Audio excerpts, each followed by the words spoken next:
Sample of naturally occurring chromium is comprised 4% chromium-50, 84% chromium-52, 10% chromium-53, 2% chromium-54. Calculate the relative atomic mass of this sample of chromium. Okay, so relative atomic mass is an average mass of all the isotopes that make up an element.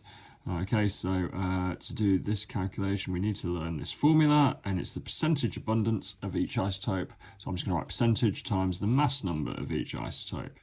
Okay, now however many isotopes we need to add that many brackets together. So here there are 4 isotopes, so we're going to need to write this out 4 times. Percentage times mass, plus percentage times mass, plus percentage times mass, plus percentage times mass. If there's only 2 isotopes, we write that out twice.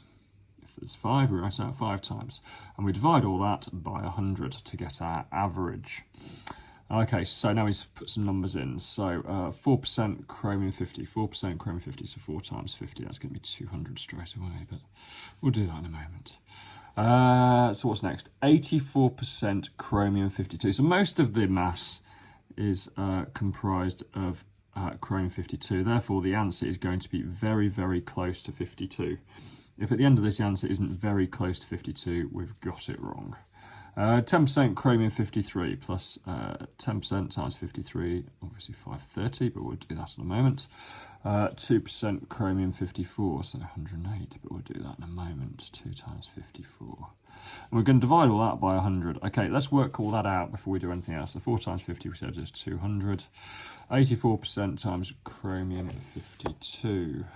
4,000 and something, isn't it? So 84 times 52 equals 4,368.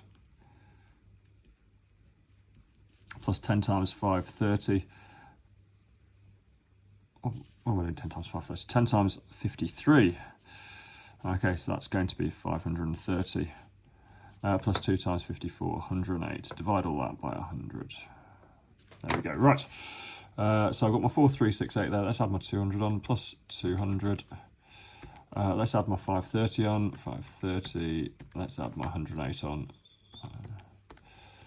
Equals 5,206 divided by 100 equals 52.06. And there is the relative atomic mass of this particular sample of chromium. And it is, as we suspected, because it's 84% chromium-52, very close to 52.